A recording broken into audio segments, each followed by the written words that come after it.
Welcome to episode 140 of the Omnigamers Club podcast, the podcast for games on all platforms, including Wikigacha. I am Daniel Winter. And I'm Mark Uosa. Yes, we're alive. We disappeared for a while. I thought you thought that the podcast had sunsetted, but no, we are indeed back and alive. And Somewhat exhausted yeah, and not entirely alive, but we're chugging along. for various reasons. Yeah, we made it through. So yeah, we were off the air for at least 2 or 3 weeks there. Sorry about that. I think we just got, we weren't prepared for the busyness of preparing for TCTC, which you were involved in. And just to get right to it, I was actually sick on the weekend of TCTC, and I only made it for one of the 3 days, so that was a bit of a drag. But I got some games in, and I'm still feeling the remnants of illness. So apologies for having to blow my nose here or there during the episode. Yes, sorry to hear that. I did thankfully manage to miss the Con Crud this year at TCTC. I was fairly busy with some job-related things. However, the good news being that I now am employed again, or it will be very soon. Of course, that's going to change my availability and time that I have for playing games. So I'll be recalculating my priorities there again, I'm sure. But in the meantime, we've got 3 courses of games to discuss. Congratulations. It's great to be employed, but hey, our format is staying the same. Like you said, we'll have an appetizer of light, news and new tidbits, things that are new to us. That we'll have a main topic where we might cover one or more games. And, of course, we'll be doing our off-topic topics in the dessert section at the end. Daniel, it looks like you have a bunch of news stories. Would you like to start us off? Yeah. I've been spending this week catching up on everything I've missed over the preceding week. So a few things to throw at you here. First of all, so that my opening there makes sense, a little game called Wikipedia Gacha has come out. I believe this is an official collaboration with Wikipedia, designed by a Japanese developer, Harusugi. It's basically a digital TCG. If it's free to play, I think you can buy extra packs for free. You can get like 1 pack a minute or something like that. But basically, each card is a Wikipedia page, or 6 million of them, or however many that is. There are some stats. Like there is a game there that I've not really messed with. It's like the rarity of the card is based on its, what was it, the quality assessment rating. The attack is based on how many page views it's received, and the defense is like how long the article is, which, how long are you going to be scrolling there for, basically. So it's a cute idea. I can't speak to how compelling the actual gameplay is. I imagine it's fairly basic in that regard, but it was a fun idea. I mean, just as an example, I figured I could crack open a pack right now. Let's have a look. Let's see it. Yeah, I want to see it. Go for it. Ooh, I got Raimundo Morales Angeles. Who is that? Is an officer of the Mexican Navy. There you go. We have John Bard Manulis, an American film, television, and theater producer. I know none of these people. All right, you tempted me. I'm going to do it too. Okay. I've got Hyena, a Hap and Leonard novella, written by American author Joe R. Lansdale. Wow, there's also a Wikipedia text adventure game apparently too, which we were talking about our previous episodes. So there's a whole gaming world attached. Isn't that exciting? Go to gamify learning knowledge. Very cool. Oh, here we go. The GPD Win 4 is a Windows-based palm-top computer that is a successor to the GPD Win 3. Funnily enough. That's something in our wheelhouse for sure. All right, I think the next news bit you have on the table is a game that a name that I recognize. I think this is a game that we tried out in Bellingham when we visited there last year, or maybe a year before that. Chicken Fried Dice, and this is by Urban Pro Games and Urban Professional Games. Urban Professional Games, yeah. And I think this campaign is their second time out, I think. Trickadee was a trick-taking game that we'd had played down there in Bellingham as well. So yeah, I've spoken about this a couple of times. We played it in Bellingham. I also got the demo at PAX Unplugged, like 2024. So it's been circling around for a while now. Its number is finally up. It is live on Kickstarter right now. So it was exciting to see. I have a few Kickstarting projects to name today. I have my relationship to crowdfunding has been a little bit mixed lately, partly because I haven't been backing anything myself for quite some time. But there are a few right now to be excited about, and this is one of them. It's a fairly simple mechanics in that you're drafting dice to fulfill orders and like create sets and numerical combinations. Basically, it's fairly simple in theory, but then adds that spice of real-time drafting, and you're all drafting simultaneously from the same pool. So, it's a fairly simple twist that like just ratchets up the tension quite rapidly there. So, looking forward to seeing how that one develops. Right. The next one on your list is something that definitely interests our local gaming group, at least our local Discord, because it's cyberpunk related. Cyberpunk is a popular genre, especially with tabletop games and video games.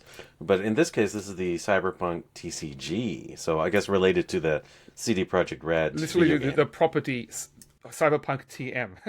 I guess, do CD Projekt Red own that IP, including like the role-playing game now, I guess? They may own it now, but it was extant way before, since the 1980s, from our Talsorian Games.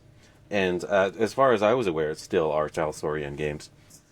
So maybe, like, they've given them so much money, right? They've given our Talsorian Games so much money that they might as well own it now, and maybe they do, because it's such a logical fit, or they've obviously integrated so tightly with that IP now. This is certainly using a lot of the imagery and characters from the video game. I can't speak to how many of those were in the older role-playing game. But this is being developed by Weirdco in collaboration with CD Projekt Red.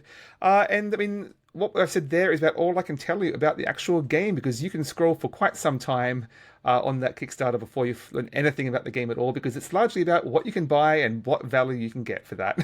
Yeah, and that's, I think, a big shame about the whole cyberpunk genre in general, is that now it's basically all for show, and it's all just about the aesthetics of cyberpunk, and it's not anything about being cyber or being punk. It's become that which it is criticized. Exactly. It's all about making money in this you live long enough to see yourself become the villain. Yeah, in this godless digital age, exactly. Yeah. We've come full circle. I still believe.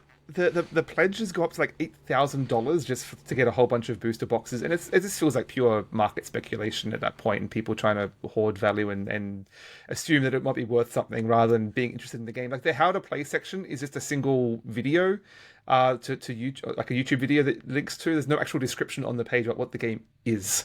Right. Well, when nowadays the most popular TCGs are, Magic the Gathering, which is just like a IP farming, it's a collectible farming game now. It's actually a competitive game that people play for fun anymore. It's just to spin licenses. And the other one is, Disney's Lorcana or whatever. I don't know. Let's just be honest. TCGs have always been about spinning IPs, haven't they? Even from the early days, when we had things like the Golden Girls TCGs and things like that. So I guess it's always been that case. I mean, I still enjoy cracking some Magic packs, but that's very much exclusive from the business model.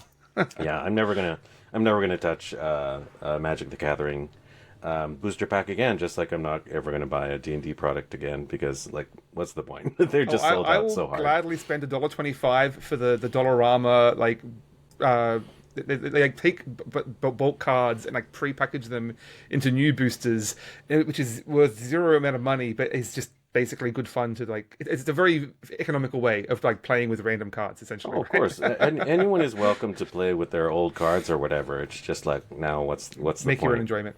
Yeah. Of course. Anyways, I'm going to get off my soapbox there.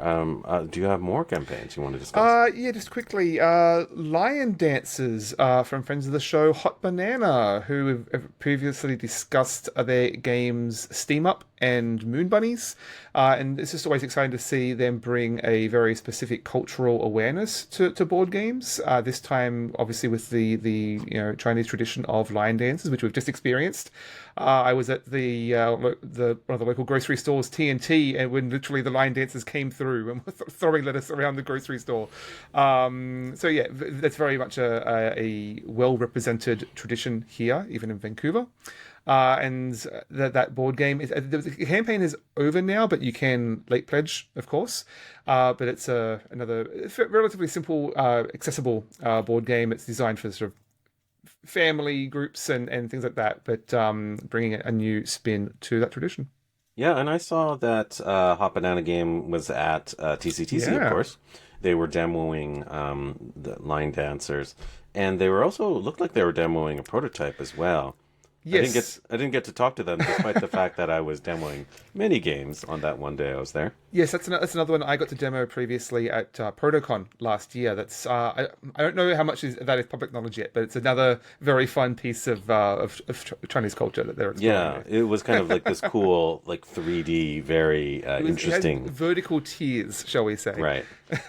Maybe a three-dimensional take on the what was it? Their dim sum game, Steam Up. Yes. Yeah. Because it's always fun to spin. It's always fun to spin Lazy Susans. Mm-hmm. That's for sure. So recently I was talking about a bunch of word games. One of my favorites was Illiterati, and it is currently back on Kickstarter with a couple of expansions. That is from Gap Closer Games, and I can't remember the name of the expansions. Oh, here they are. Red Herrings and White Roses. And it's basically adding some new scenarios to the game. And what I really enjoyed about Illiterati was the sort of themed challenges to how you're creating words. Like you have to create this round, you're creating words that's all related to banking or to holidays. And this adds a new spin on that, with a challenge maybe being to have to combine several words into like a Scrabble formation, like going vertically and horizontally, or having to stack words, like creating a word that you can stack letters on. Like I think it's called Upwards. That was like the Scrabble spin. We have to you stack them to make a new word. So yeah, exploring that with some more spins and abilities on Illiterati, which I had a lot of fun with. Very cool. Let's hear more. Yes, final game in the crowdfunding bunch for today. That is ReMatch, the puzzle fighter board game from Brother Ming Games. And if you're at all cynical about some of the FOMO and corporations taking over Kickstarter, this is just a really vibrant expression of artistry that I enjoyed. It's basically a fighting game, but you're using like marbles coming down a track. It's not exactly match 3. I think you're trying to group certain colors together to power up these sort of fighting moves, essentially. But it has this a strong sense of an interface. Like basically the board is like this arcade machine, and with the balls sort of sliding down in front of that, and this is some really incredible art going into that. So I'm really excited to see what comes of that one. Yeah, that is based off of the Capcom / SNK video game, though, right? Puzzle Fighter. I'm not sure. I assumed Puzzle Fighter was more of a description, but maybe it is an official adaptation. No, there's a video game called Puzzle Fighter that's sort of like a match 3 game, and it's featured like licensed characters like Street Fighter characters like Chun-Li and Ryu and stuff like that. And I think there was actually a previous tabletop game that has also mimicked that game. It was like something. It was one of the first bag building games. Yes, because it had chips, I know the one you're talking about. Put it in a bag. So that's what I was thinking of when I hear Puzzle Fighter. Yeah, it has a retro flair to it because for some reason people really dig that. I guess it's because it is a puzzle game built right into it. Yeah.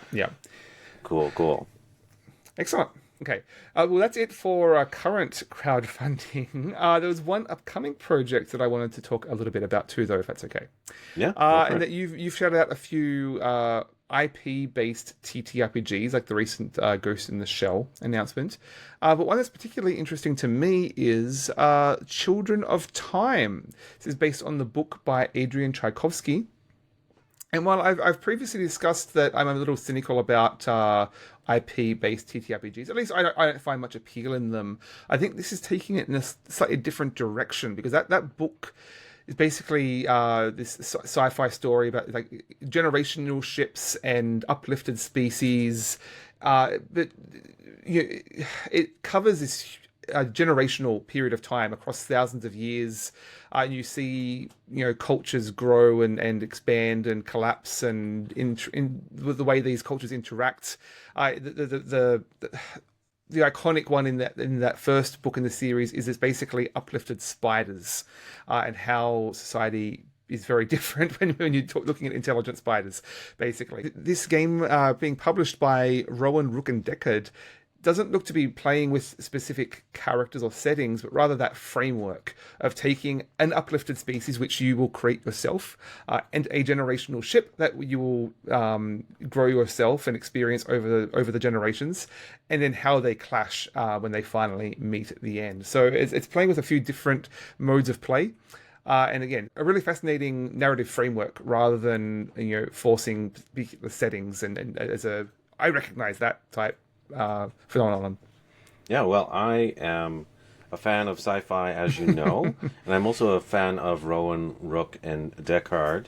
Actually, the next TTRPG I'm planning to play was published by them. It's a little old game called Eat the Reich, which is all about the zombie assassination squad out to kill Hitler. Or drink his blood, not technically kill him, just drink all of his blood. There's a distinction. So that one's coming out later in June, I believe. So definitely keep an eye out for that. I'll be keeping a close look at it myself. Oh, right, that's lots of games to be looking forward to. You'll notice there wasn't a lot of news for me. I took a look around after I'd taken, several sick days, and attended TCTC for the one day. And all around, it seemed like time had passed in a haze, and I realized, I haven't been on social media in like a week or two. I don't even remember how long it's been. So I don't know. I think I might go cold turkey and just get rid of it all, which I know is not helping the podcast very much. I'm sorry. The podcast is a thing online. I realize that. But I think for me, it's been good. Mental health wise, it's pretty dire out there still, I will say. So you're not missing much.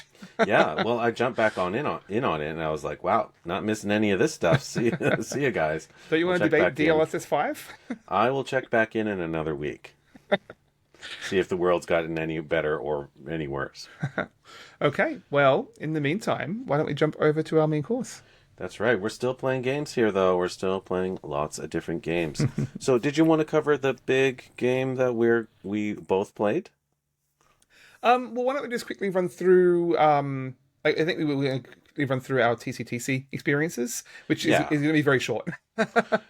Yes, and we're just gonna, I guess, touch upon that because maybe we might elaborate on some of those games in the future. Yeah. So as I've talked about before, I run the registration there at Terminal City Tabletop Convention, which kept me pretty busy most of the weekends. Being on call, I did manage to squeeze in a little bit of hot streak at the security desk. Basically, as I think it was on Friday night, as people were sort of streaming out, we'd set up this tiny little table, and it was really a fun experiment in how small of a table you can play hot streak on. But we had like a full 6-player group of that. I think a lot of people walking out of the hall were really excited and cheering us on. So that was a fun experience. I did get to play some Slam Throne. The Pogs are back in Pog form from Dice Throne.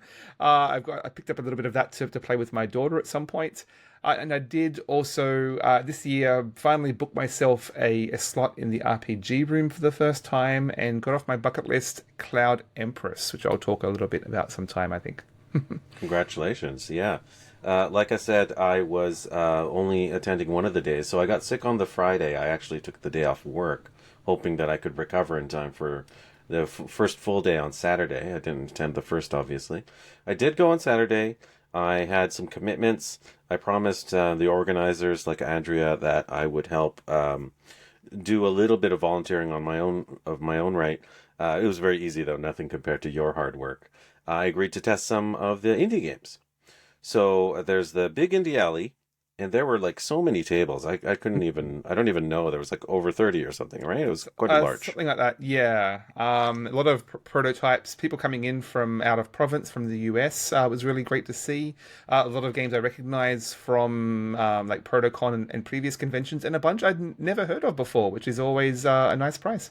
Yeah, and it's actually a pretty central, literally central part of the con because it runs pretty much the entire length of the con, right from the entrance gate to the far back wall of the convention, all in one row, and then like basically two rows of tables kind of lining either side of the main corridor, I guess you would say. And that's not entirely true because one side of that was an RPG space. But that said, it's quite impressive. I played about 8 or 10 demos there, and I contributed a little bit in my small way to the judging of those. And I think there were some awards given on the third day. But obviously, I did not attend that. So congratulations to the winner. Do you not know who the winner is? I don't know who the winner is. Do you recall? Your old podcast host, Mark Ellis. Oh, fantastic. That's really cool. I actually did get to a little demo of Mark's game, and I Planet recused Rollers, myself. I think it's called. Yes. I recused myself because I have a personal relationship with him, but I thought it was really cool. Excellent. And let's get Mark or his partner Noe, who run the Vancouver Playtest group together, because they did some cool stuff. Noe had a cool game of his own. Spellaby, I think it's called. I've played that at Protocon. Right. And they as a group, shared a table, which I thought was very brave of them. Well, I think they actually had like half a dozen people that were sort of rotating through over the weekend. Exactly, yeah. Noe had his own table, and then half a dozen people were sharing one table, which I thought was really wild. Anyways, I tested a bunch of cool games, but I don't want to spend conversely too little time describing them because they're all quite cool. And so I did that, and then I played I played 2 games that day. I played a skirmish game, which ironically was my second skirmish game of that week. Last week I played, for the very first time, One Page Rules, which is a cool, basically like open license version of basically Warhammer, like Kill Team, cool. Essentially. So I played that with my neighbors, and then a few days later, on that Saturday, I played Brick Wars, which is another cool skirmish game, which is played using Lego bricks. So that's a really cool system. So thank you to, I think it was Zaphod who demoed that. And I did not win that session. I of course, in a 3-way war, I made the silly mistake of rushing into the center, and I got clobbered from both sides. I did make it right to the end, though, and we had a very interesting climax of we were all each down to our heroes. It's because you have your hero, and then you have the rest of your peons. Fun. So that was fun. And then I played one more TTRPG, which was on my bucket list, and I thoroughly enjoyed. I played a little old TTRPG indie darling called Triangle Agency, which was kind of like the big indie game TTRPG of last year, I think. And I don't want to touch upon that too much, but except to say that I thoroughly enjoyed myself, and I'd like to speak on it more in the future. And I just wanted to give a shout out to Nathan, who was our GM. I had played a game with him the previous year. He had run Vaesen, which I enjoyed that. I enjoyed this one as well. It was actually one of the best RPG sessions I've had, and it was thoroughly laugh out loud funny, and really, really amoral and licentious. There was so much going on. It was out of this world. So that was super cool. So TCTC, I wasn't able to spend much time there, but I had a blast every moment when I was there. Yeah, it was fantastic to see a bunch of familiar faces and a few we'd not seen at TCTC before, traveling in from out of province. And like even just in the RPG room, we saw such a diverse range of games being played, and yeah, always great to see. I saved just behind me. He might be able to see a dragon that was the mascot. I saved that from the aftermath of the convention, so it lives on. Yeah, that's great. And of course, there was the return of the fantastic used game sale. That's pretty much one of the biggest highlights of that whole show. I bought a few used RPG books, which I'll be talking about eventually about those as well. And the vendors. The vendors are great. There were some great return vendors. There were some new ones, and there were like so many, like such great representation of indie RPGs and stuff. And I wish I was able to spend a little bit more time there, but do what we can. Yes, Compose Dream, an online TTRPG retailer, were hosting the I can't remember the exact name, but it's basically a new award for Canadian TTRPGs. So I'll definitely have to follow up with them and see how that's coming along.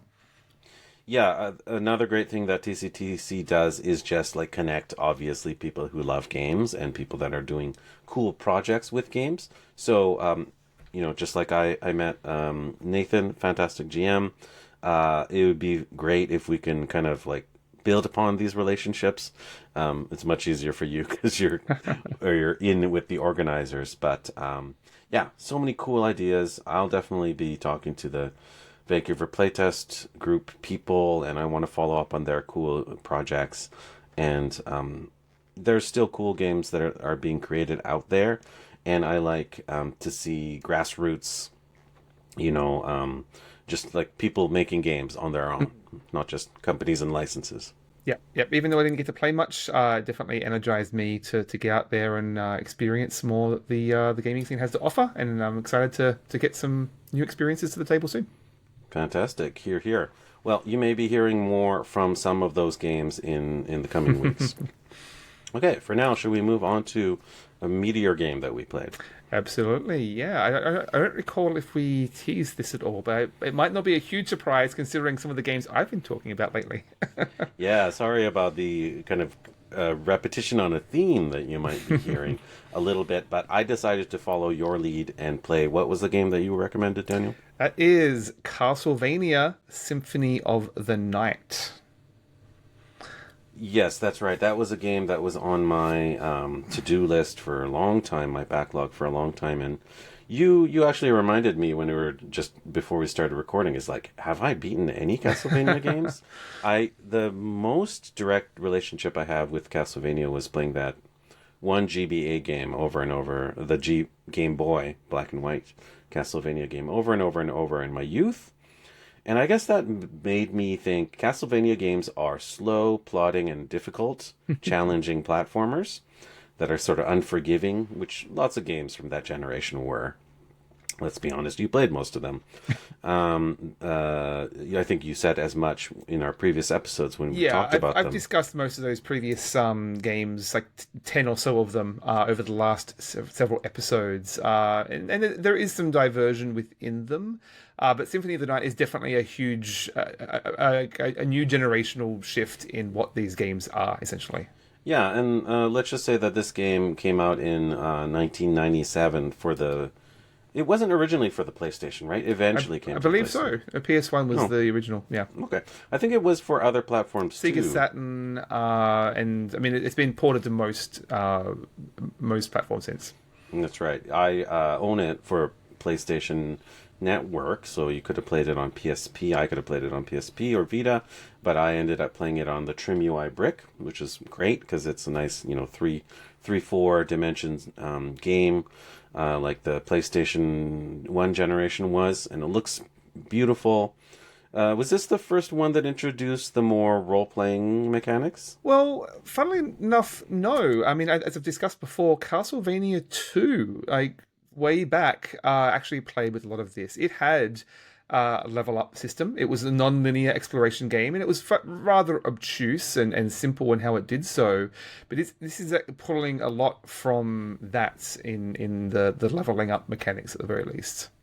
All right, so we can't say that this was the first, I think, Metroidvania is the popular term, but I've even heard the term Igavania because the gentleman, what is his name? Iga, his last name is Iga, is a director of the game? No. Koji Igarashi. Right, Igarashi. Okay. Yeah, some people call these Igavania games, so I thought he was instrumental in bringing back some of those non-linear adventure games. But you're saying that has had its DNA since even as early as Castlevania 2. Maybe you could say that this is the first one where they really doubled down and expanded upon that non-linearity and also doubling down on the RPG elements. This game definitely fits that Metroidvania mold, and you're going to be exploring non-linearly, and you're going to be leveling up. And so this game, I thought, was actually really gentle to get into. The leveling up model is quite gentle, like I said.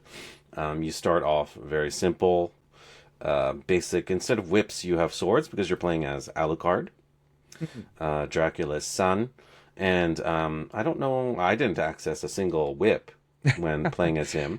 There is an intro section where you play as one of the Belmonts, if I'm not mistaken. Yeah, well, curiously, this starts with a bang. It basically, you replay the final boss from Rondo of Blood, because this is a direct sequel to that game. I think it's set like 3 years after that. But you play the final boss as Richter Belmont, fighting Dracula again. You are quite overpowered. I don't know if you can lose that. Like, even if you, I think if you lose, something happens, and like a bit of a Deus Ex, and you beat the game anyway. But then it jumps to you playing Alucard 3 years later, and similarly are very overpowered before it pulls that old trope of let's take all your abilities away. So you get a little taste of what's to come.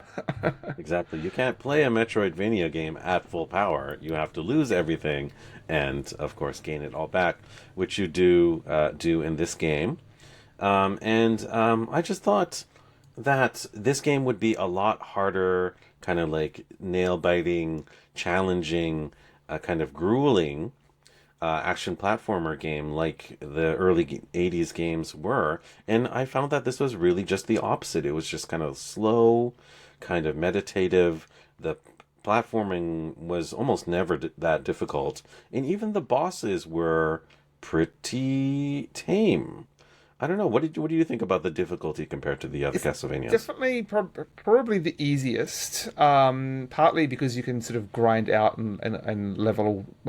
You've got various options in how you're going to combat that difficulty. Basically, I think the older games they are all difficult, but they were always largely felt fairly fair in the difficulty curve. They all started fairly easy and then got much harder in it with a fairly consistent increase at least. But this is fairly easy most of the way through, even the bosses. Because it's so much more about exploration. Exploration of both the physical space and exploration of systems with all the different options in combat that you have. That seems to be much more the focus than like this mastery of combat in those previous games. Because I mean, in the older Castlevania games, you really only had like two options. You had your whip, and that's largely again about timing. This very carefully paced in the timing of when you're going to shoot that, because there's very little control over it. And the sub-weapons, you can carry one sub-weapon at a time, whether that's an axe or a dagger or a holy water. Right. And that was a sort of limited resource. And while you don't have a whip here, the sort of various swords and staves you get as Alucard function fairly similarly, but he's definitely a lot more agile. It's funny you said that this is a very slow, meditative game, because it is much more fast-paced than any of the previous kind of Castlevania games. Yeah. In being very fluid in the way you bounce and jump around. I guess I say it's slow in the sense that like you pace yourself, right? You can go in any direction. You can kind of like, just see what's around this corner and check things out.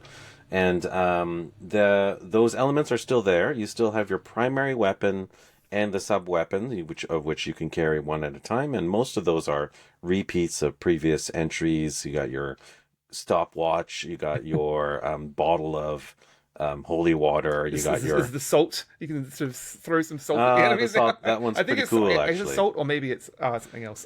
Yeah, and no, salt has what is it? antiseptic qualities, so it was thought to hold back demonic forces. That's why you put salt at salt doorways circles, and entrances. And salt circles, that's right. But of course, they just have the dagger, they have the axe, so those are classics. And then in this game, interestingly, it has a kind of like dual wielding kind of element. So basically, the UI is the north button is back, the bottom button is jump and then accept, and then the left and the right buttons on the control pad, the face buttons, I guess the west and the east buttons are your left and your right weapon. So you can have two-handed weapons or two single weapons, or you can have a single-handed weapon and, of course, like a shield or something like that. Yeah, the shield you actually bring up manually, like you hold it in front of you like a Dark Souls or something. Yeah. Yeah, so I thought that was interesting from like a design perspective. In that sense, it's sort of like preceding games like Skyrim, where being two-handed is literally baked into the design ethos of the game. I thought it was a little bit superfluous because I primarily utilize the one weapon in my primary hand, and I very rarely utilize the secondary weapon if I needed to. Couple bosses, pretty much you were forced to have a shield or something like that. Sometimes I use that, and then you also had to awkwardly equip items to your hand to use them, like uncurse if you got cursed by certain enemies. Or the food to regain health. That's right. You had to equip it to a hand, throw it onto the ground, and then run to it to eat it. So I thought that was a little silly. Just throw that wall chicken on the ground and go to town. Yeah, it worked in the end. At least you could pick up food and then eat it at a later time. That's a really nice option. Yeah. It is a little clunky, but you have a lot of options there. I don't think I actually used the shields at all. I never found it necessary, considering how easy the game was. But you have, in addition to like your sub-weapons, there are also other consumable weapons that are in your inventory, other daggers and throwable things. There's magic spells that are consumable that you can use. There's a whole magic system that basically works like a fighting game combos. Like I think you have to buy them, but then now you can do up, down, left, right, AAA to do a fireball or something like that. I didn't mess with that a bit. I found it was a little too fiddly to execute in the chaos of battle. But there are a lot of options there. Yeah, I think that was a bit of a superfluous system. I didn't use it much at all. And I think it was maybe just a nod to like the Street Fighter craze of the time. Because this is 1997, let's recall. Like that time, pretty much like Street Fighter was king of the hill. So it was probably just a little nod to that kind of comboing aspect. If you go to the library, you can buy basically guides to all of the bosses that you've already beaten. It'll show you a little video of Richter, I think, fighting that boss, and they're all executing like uppercuts and fireballs and Hadoukens and all kinds of like really out there powers. So it's clear that there's a lot of there's a high skill ceiling to execute here if you want to really lean into that. That's the kind of wild thing about this system is that it's a very basic game design with lots of robust extra features that people like don't even have to touch at all to get through this relatively low difficulty game. I was really quite surprised. There are, let's run through some more basics. So there's spells, like you said.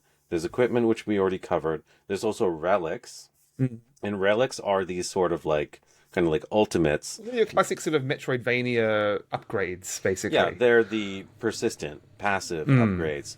But interestingly enough, this game lets you turn them on and off selectively. That feels very modern, funnily enough. Yeah, I like that. I like that actually because I imagine it helps certain styles of players who would feel like they wouldn't want to lean on some of these kind of boosts that, let's admit it, kind of break the game.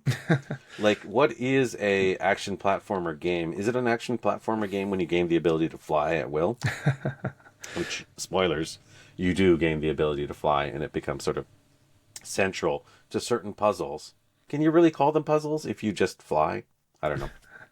I thought some of those were antithetical to the challenge of an action platformer, and they kind of feel Well, some of them were just straight up like mysterious, like what does this thing even do? Mm-hmm. And then others were a little nice, but not ultimately that revolutionary. Like you can have companions, you can have familiars. Summons, yeah. Yeah, you can have familiars which just kind of like hang around and like lightly attack things, which Although there is doesn't. some like some of them can interact with secrets as well, I found. Yeah, yeah, I suppose there are. And then some of them were just like straight up game breaking, like that ability to fly, and others were just like immunity to things, or some existed only to facilitate puzzles, only to unlock new areas, for let's just say. So relics is another thing. What were other elements? That's pretty much it, right? Spells, equipment, Oh, there's like and relics. rings or like various basically Final Fantasy like accessories, I guess you'd call Yeah, it. equipment slots for Yeah. sure. But yeah, there are a lot of options there, and it definitely feels more like a role-playing game more than your classic Metroidvania, because everyone points to this as being the prototypical entry of that genre. But I don't know of any other Metroidvania that has led into RPG elements quite so much as this one. And it really does let you create your own sense of difficulty and expressivity in how you approach the game. Yeah, this is definitely more than just a Metroidvania. I know that even in games like Metroid, you do level up per se, but you only really have like one or two stats, and they mostly, Increase max health or something. yeah, they Yeah. mostly funnel you towards things that you're already doing. This game like lets you choose a lot, but strangely enough, I feel like the design is a little like a buffet. You know, it's just like it doesn't seem very, very um, precise or spare or focused. It just kind of seems like a scattershot. The exploration, there's definitely some secrets. Some of them I was scratching in my head, but others were fairly obvious when you came down to it. Only a couple of obtuse things. It was hard to figure out how you could interact with the world. Yeah. There are, I guess I'll just say, there are a lot of like secrets in this game. And I don't know, you have the perspective to say, is this a continuation of a legacy of secrets? But I thought that this game, being the Castlevania I spent the most time with now, interesting in that they don't explain a lot of things. Like they give you access to things and they don't really tell you what they do. They have some challenges, like there's like a new game plus mode, but they don't really teach you how to get there. You have to figure it out by combining this item and that item. And they have some secondary characters which we haven't touched upon. There's Alucard. There's Richter Belmont, right? Yes. Who is the character from that prologue. And then there's Dracula, of course, who is also in that prologue. And then there's this secondary character, a helper. What is her name? Maria, I think. Maria, I think, believe. Yeah, Maria. she was a playable character in Rondo of Blood. Okay. So she's a returning character, and she gives you a lot of like just exposition. She's just like, "Oh, I see you're here to blah blah blah. You're not such a bad guy," and she helps give you some clues, I suppose, about this or that. I think she even gives you like missions, right? Like light missions, Directions at the very least. Yeah. Yeah, I guess she's giving you kind of like cryptic direction, but that's fairly minor. I feel like that only really happened like 3 or 4, maybe 5 times in the whole game. Yeah, I mean, and to be clear, this is voice acted. Not. I won't say that it's well voice acted. It is all very stilted dialogue like this. It's pretty much Resident Evil 1. Yeah, the Jill sandwich. Yeah. Jill, you're the master of unlocking level voice acting, but that's part of its charm too, I guess you could say. It's a product of its time. Yes. Yeah, the voice acting is pretty terrible, and also just from an audio perspective, like highly compressed and almost painful to listen to with how it's like clipping at certain points. It's remarkable what we accepted, even for, I guess, like a CD game, right? Like that's how they could fit such large audio samples in a game, is because it was on the CD medium for the first time. Maybe not the first time. I don't know if Rondo of Blood was disc based either. I don't recall. That was the PC Engine one. Yeah. Okay. Where was I? Also, this game, I don't know if it was so well received at the time. I know that it's considered sort of like legendary and one of the greatest of all time now. My understanding from Wikipedia is that it did not sell particularly well at first. It became a cult classic over time. Right. And I think I can understand why, is basically like this was on the PlayStation. This was on the Sega Saturn, but it was largely modeled on an older style of game. And everyone was looking for 3D at that point. That's right. And this game is staunchly 2D. It has a fine 3D intro movie. Sure. And then it has a 3D ending movie, obviously, as well. It has 3D elements, but they're all fairly minor.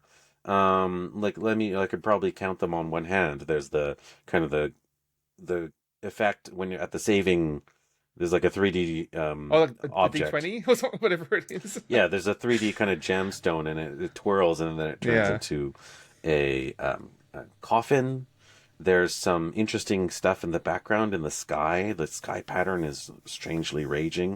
It looks for like whatever. the turbo graphics, the way it's sort of blasting past quite Yeah, rapidly. there's actually some cool, more subtle effects that are really impactful. I thought, like there's a room fairly central that's like a kind of a cathedral, and it has stained glass. Do you know that room? Yeah, and you see the background sort of moving, sort of semi 3D backgrounds. Right. Yeah. When you walk, the background sort of parallaxes in a faux 3D effect, and I thought that was very nice. But all in all, very, very minor utilization of some of the newer graphical powers of the new system. So I could see why people of the time might have been disappointed that this wasn't, the first full 3D entry in the series. That wouldn't be coming for quite some time. Yeah, it's interesting because it's a series that's always been 2D, but has even then struggled with graphical performance across the SNES generation. Those games are really struggling under their ambition, and like all quite stiff. They were felt very stiff, and this is really like finally fulfilling the promise of what the 2D game can do with that full powerhouse behind it, and empowering the graphics to a much more fluid extent. Yeah, that's right. And I believe that this is a good utilization of that new hardware and that new power. I think actually it's the visual improvements and elements are subtle but quite cool to look at. I think the voice acting is pretty painful by modern standards, but good probably for the time. See, the CG movies are fine, totally the same sort of standard thing. Yeah, my version didn't have that apparently. 'Cause I was actually playing on Xbox. I had like a 360 port. Apparently, it was one of the first games on the 360 Xbox Live. Like when there were games were limited to like 15 megabytes or something, and so they actually had to cut those FMV sequences out of the game. Oh, that's really unfortunate. I mean, like they're just fine or whatever. Yeah, but like it seems like counterintuitive to be on even a newer platform, and you had to cut what the few modern elements were of a game of that time. Ironic. Anyways, I think that this is a good execution of that, and like you said, the power of the newer systems allow for that fluid movement. It allows for large gaming environments, and the castle, basically you're all navigating within one castle. Like you enter a gate, the gate closes behind you, you can't leave. You're in it, you're going from roof to steeple, you're going to catacombs, you reach all the way to the opposite wall. It tells you it's the outer wall. You go all the way back to the other side, you reach another wall, you reach the left wall, you go to the north, you go to the sub-catacombs. Colosseum in the middle for some reason. I don't know.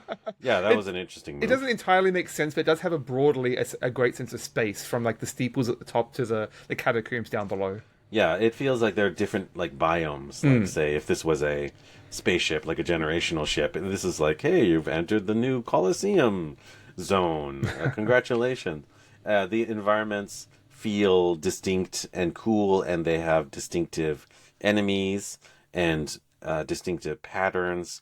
And, the challenge level can actually go up quite a bit in certain regions compared to the region just adjacent to it, depending on the order in which you unlock them. So I think this is like a high quality game, and there's a reason why people consider it to be so legendary. I was just surprised at how easy this game was to beat, and I completed it. I rolled credits anyway, which I know is not the true ending, but I rolled credits without much difficulty Mm. because you can basically unlock exploits, not true exploits. These are things that the game lets you do. Equip equipment that makes you pretty much invulnerable to the attacks of the final boss, and then beating the final boss is a cinch. Yeah, and I think there's only like one phase too, which is normally like the final bosses in these games are multi-phase affairs. But again, I'm not sure how much the expectation is that you would go to it's not quite New Game Plus. It is like a whole extra chapter of the game to get the true ending. I mean, I don't think it's really a spoiler for a 30-year-old game, but it's the inverted castle, basically the same world upside down, and you have to navigate that space and with some different objectives. And I only played an hour or so of that. It did seem a fair bit more difficult from what I saw so far. I did beat a couple of the bosses though. It wasn't like it was only a slight step up, really. And again, I never really had major difficulties except for like a few of the floating heads and a few other enemies. And one thing that continues to frustrate me in this series from the beginning is knockbacks. When the enemies run into you, they will knock you back, and it's quite easily to fall into this sort of stun lock pattern in certain areas, especially with enemies that are spawning repeatedly. Right, they can knock you back literally into the next screen, which is pretty darn annoying when you just walked in and then they regain all their health. Yeah. Yeah, exactly, and then everything respawns and resets again. Yeah, that was quite annoying. I also played into the New Game Plus, and even before reaching there, it was interesting in that you can get to the final boss and not be prepared to beat him, which is nice, right? Yeah. Like you have the ability to go there and without having to unlock literally everything before that point. I decided, well, I can't beat this guy as I am right now. So I did. It forced me to explore more, and that allowed me to unlock more things. And eventually, I became overpowered, and I beat him quite easily after unlocking more of those the general elements. appeal of these games, right? You're doubling back over the same area a dozen times, and you really feel how you've grown and how you're suddenly defeating these monsters that were tricky before. You're now killing them in one sweep of your sword and breezing through, and so there's this real sense of power progression. And it's satisfying, and this is not a revelation, it's just satisfying to unlock that map, isn't it? It's just like, this is the unexplored area, here's the map, I finally got to explore that, or unlock it with this new power-up, and it just feels like you're filling in puzzle pieces in a literal jigsaw puzzle, so that's nice. The inverted castle, I didn't find it easily. I knew it existed, so that wasn't a spoiler for me. I knew it existed, and I was seeking it out. How do I find this? I didn't find it organically. I had to end up searching some message boards about it, and it was like, you have to have this equipment and this equipment. And I had one of them naturally, and the other one I had to stumble upon because it's like, you have to have this other equipment before it. And so this game, mysteries, right? This game has those mysteries, had those mysteries built into them from the beginning, from a long time ago. And I thought it was quite audacious, in retrospect, to have designed the entire castle to be played in Upside Down. And in some cases, there were some really illogical level designs. It doesn't feel as organic upside down, shall we say? Right. And it doesn't even feel that organic right side up, because you're always looking, why is the floor designed this way? Or why is the roof designed that way? It's because how else are you going to traverse it? I didn't really love the inverted castle. I thought, well, yeah, this is a slight difficulty bump, but it just kind of felt more of the same. And there is some charm in playing through those same levels upside down, but it's sort of also gimmicky. Diminishing returns at that point. Right. There are a lot of new enemies, at least, I will say, and the new bosses. Sure. Yeah, there are new things. I'm not going to say it isn't worth playing, but it's more of that same flavor. It's more of the same buffet. It's just more reskins. I kind of compare it to something that a later game would do. Mario Kart 8, the longest running series that has been run over multiple Nintendo systems, and they've re-released it and re-released it and re-released it so many times. Their greatest innovation of one generation was, we're giving you 30 new tracks. They're the tracks that you know, except now you can drive backwards on them. Well, I did just Wow. finished Donkey Kong Country Returns recently, and like one of the final unlocks you get is mirror mode. It's this huge reveal. It's like I'm not playing the same game again. I know. It's kind of cheap. It's kind of a Yeah. cheap response to basically like recreating more content, right? Is by you can go backwards. It's not exactly the same because you're not literally doing it. Obviously, they had to, in the first case, design something that could be inverted, but it's just like playing some more of the same old stuff. So I think in our both our cases, we're reviewing this without having completed the final true ending of the game. And I believe there is like something you can unlock later to basically replay the game as Richter with the whip, with like a whole different tool set of moves and things. There's probably quite a bit of replayability there too. Yeah, and actually, Richter and Alucard play quite differently from each other. Just the fact that the whip is there.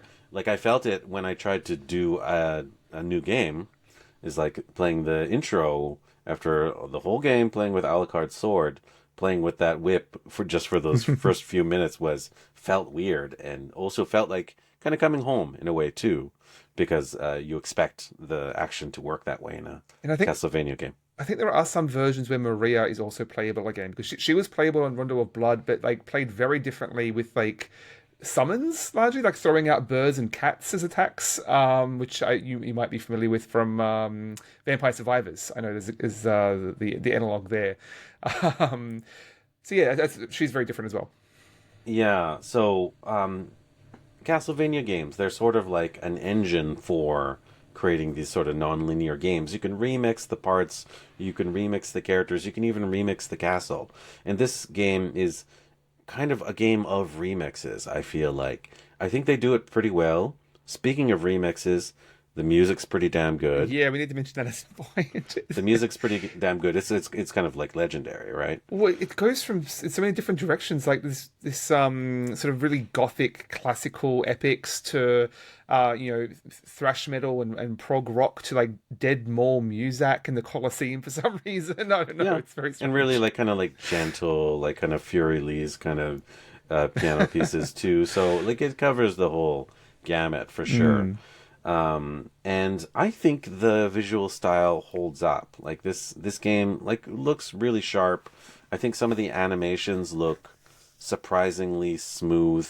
I Pretty think crisp. the Alucard looks really dynamic. The reason why it maybe feels faster is because like his animation looks like he's literally warping There's this forward. weird ghosting effect as he moves, right? I couldn't. It's a little. It's hard to read sometimes. It's very busy, shall we say?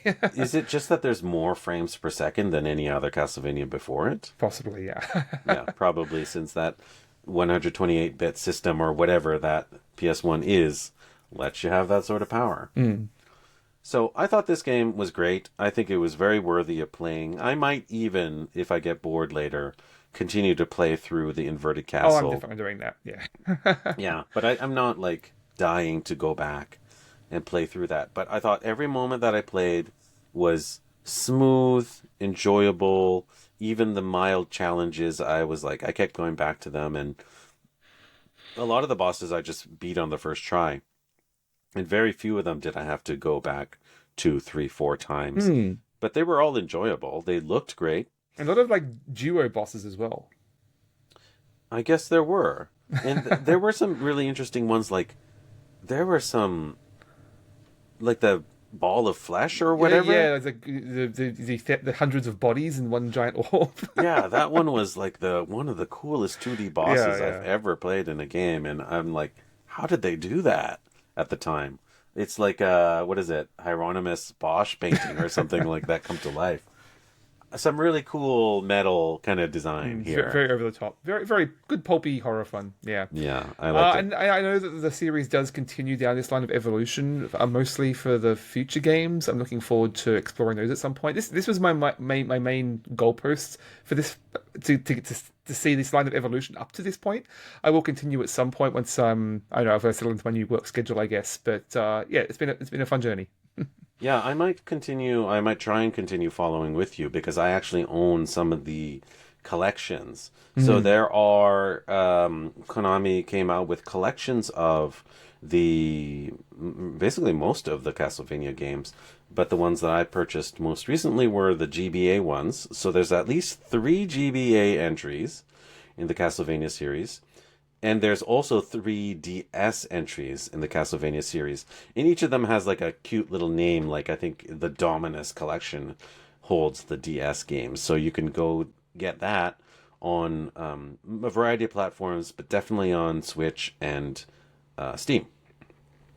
Well, the old one out that I'm quite interested to get to, I think might actually be next, is Castlevania 64, Yeah. which was 3D, which is like doesn't is the only 3D up until Lords of Shadows, I think, which was like the last Castlevania game.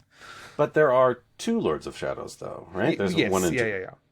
Yeah, Castlevania. It'll be interesting when we reach the reviews of the 3D generation because I don't think Castlevania has knocked it out of the park in 3D yet, or at least it doesn't seem to have blown away the world, the audience, anyway.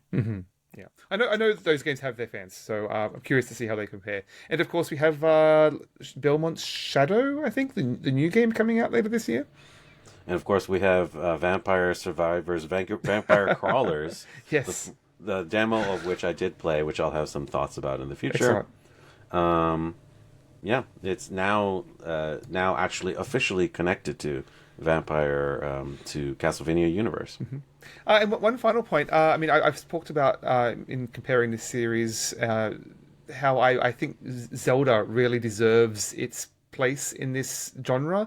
And reading from Igarashi basically saying that when they were making Symphony of the Night, they were thinking Zelda. Like Metroid was not really a consideration at all. There you go. Yeah, I think Zelda deserves to exist within the pantheon of non-linear exploration games. It's one of the best. Yeah, and then like I said, this just further cements how like I think that genre in its current iteration has become incredibly formulaic, and this is a fantastic example of how different it can be. Like with all these RPG systems, basically, it does not have to be. This very Dark Souls with the badge system formula that most of them seem to follow right now. Yeah, why is it that Castlevania hasn't been able to just make it in the 3D world when there has been so many examples of Zelda just knocking it out of the park, Yeah. making non-linear 3D action adventure platformers? It kind of boggles the mind. Maybe it's just the literal difficulty of translating a whip-based action system in a 3D world, even though they did try to do it in the new Indiana Jones game. To varying degrees of success. There is a rare 3D Metroidvania that I played quite recently that I'll probably talk about on a future episode. It is tricky to pull off without that full budget, basically, shall we say? Yeah, well, there are those full 3D Metroid entries too, some of which have succeeded at varying degrees of success too. Yes, Metroid Prime is also on my list coming up soon. Cool. Well, I've definitely played some of that. All right, I think we've talked enough about Symphony of the Night. Shall we get to our own coda? Absolutely. Yes, let's jump to desserts, where we talk about some non-gaming treats we've been enjoying. All right, would you like to go first, or shall I? Sure, I'll go ahead. So believe I've spoken various times before about the Shelved by Genre podcast book club, where they talk about speculative fiction, and that this year is all about Lord of the Rings, or Tolkien specifically, over the course of the year 2026. So as part of that, I was read through The Hobbit with my daughter. I was reading it aloud. The first time I've read that book in probably 30 years, or close to that. So that was really fun to come to with a fresh perspective. My daughter quite enjoyed it. As part of that, I just yesterday watched the Rankin Bass adaptation from 1977. It was.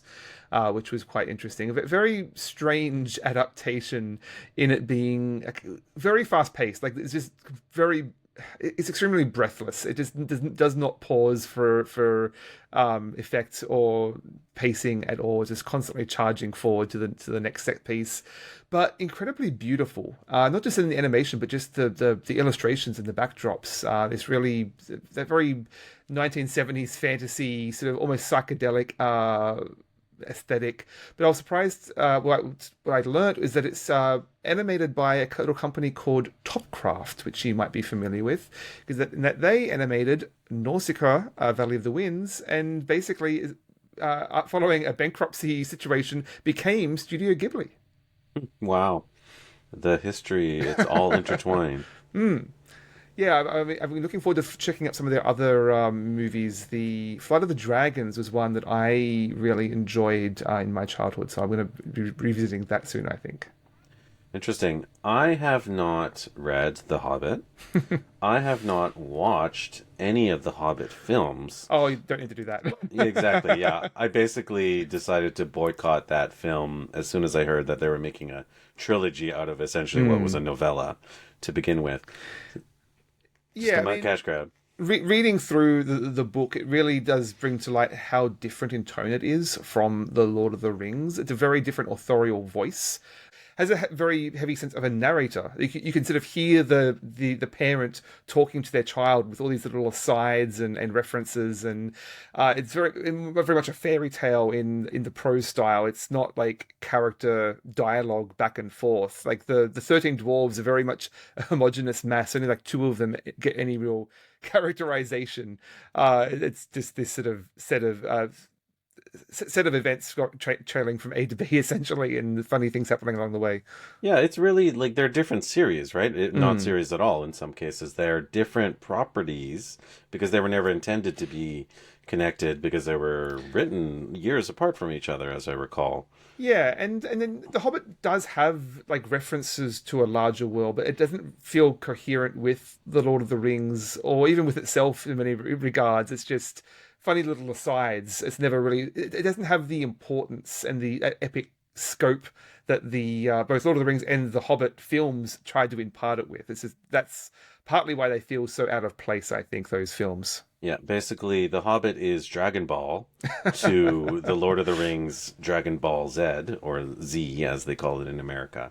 They're just different properties with the same characters. A little uncanny. Yeah. All right, very cool. I would still like to read The Hobbit, though. I recommend doing so. Yeah, how long is it? Like I think it's nearly 200 pages, perhaps, but it's a pretty breezy read. Yeah, it's not very long at all. All right, I'll make it happen this summer. Okay, I also read a novel for my dessert section, and this is I sort of read this at the same time as I was reading my last novel, that I covered, Zodiac. So this is by a novel called The Fold by author Peter Clines, and I had read one of Peter Clines' novels years ago. He wrote a novel called 14.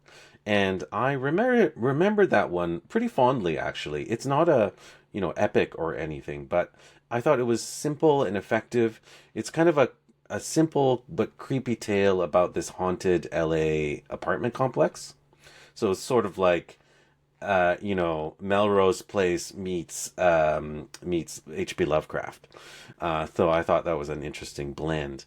And this one similarly blends various genres.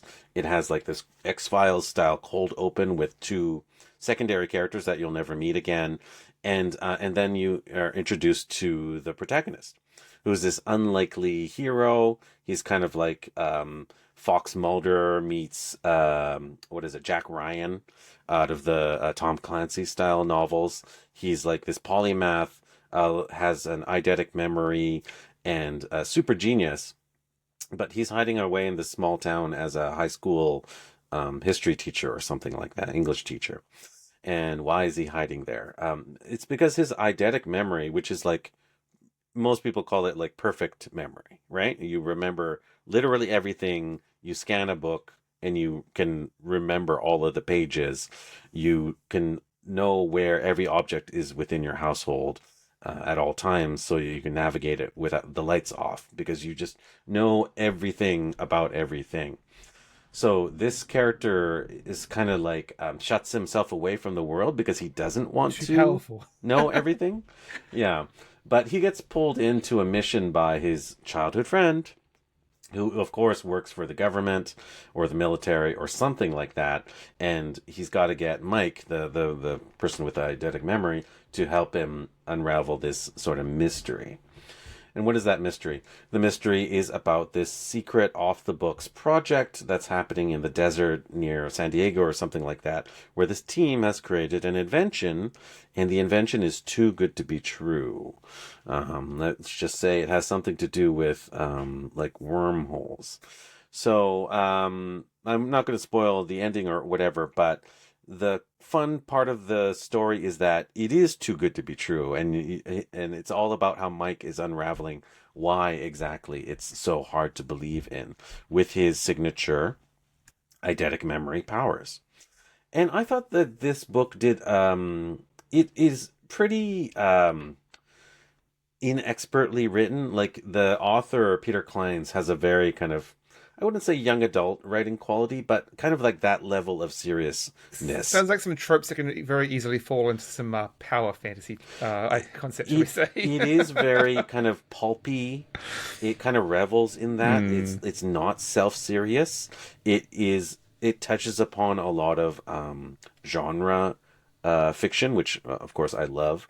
Genre pieces. You know, this book has references to obviously X-Files, Tom Clancy, Star Trek, Stargate, obviously, when you talk about wormholes.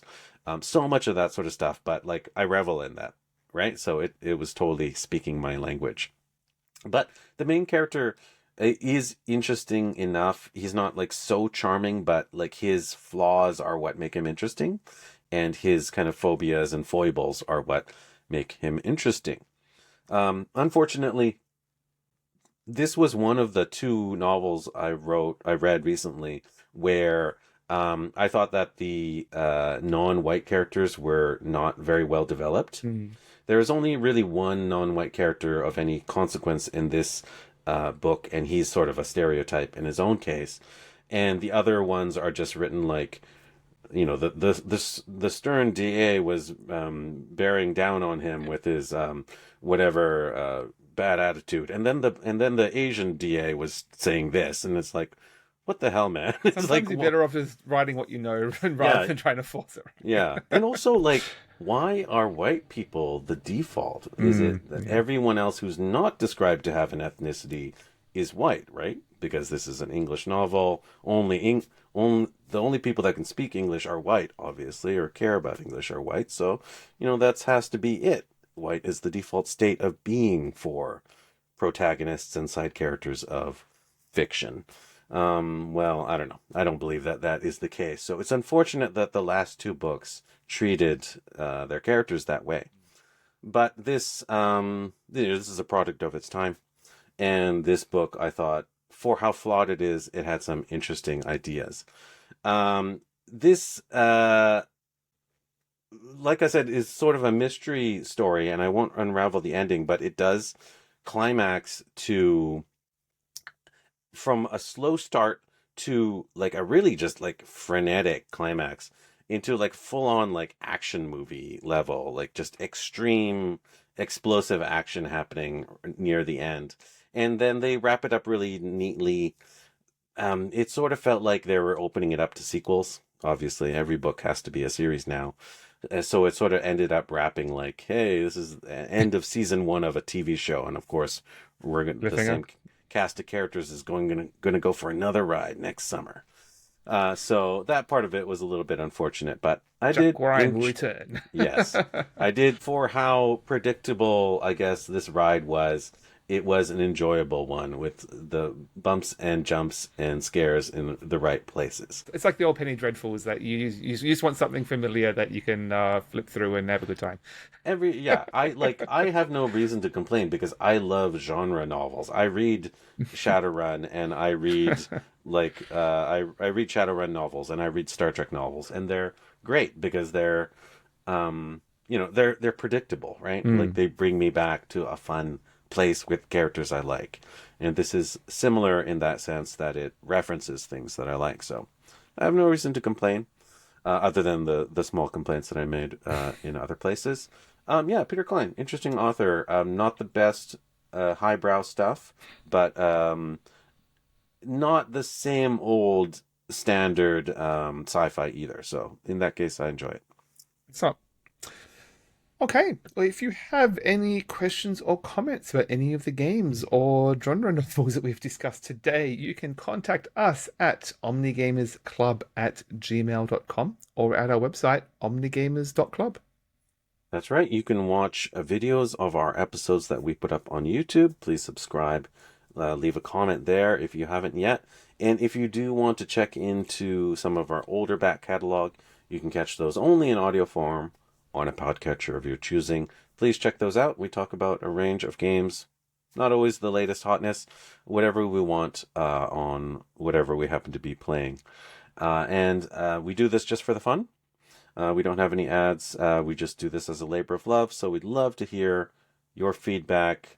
Please let us know what games you're enjoying or would like us to cover in the future. You can follow me, maybe. You can continue to follow me on Blue Sky at markyuasa.bsky.social. And yourself, Daniel? You can find me at Board Game Feast, also at Blue Sky, and the Omnigamers Club account there on Blue Sky as well. Very cool.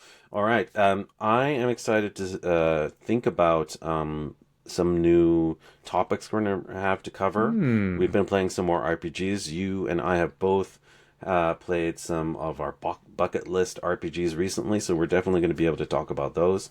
And I'm starting a new mini campaign of a new system this week. So that's something the listeners can look forward to. And I've got some rumblings of a potential Wild Sea game, maybe. So looking forward to trying that. Also, I've been playing a lot of, obviously, Slay the Spire 2. I have been playing it. I'm taking my time. It's going to take some time to really dig into what's different there. But yeah, lots to talk about. Very cool. All right. Well, we're back. So for those who stuck with us, thank you so much. And we'll be continuing to release episodes on a semi-regular basis. We'll see what happens when I'm working again. There you go. Cool. All right, Daniel. I'll talk to you again soon enough. Thank you, Mark. And thanks everyone for listening. Remember to have a balanced diet of games. Bye. Bye-bye.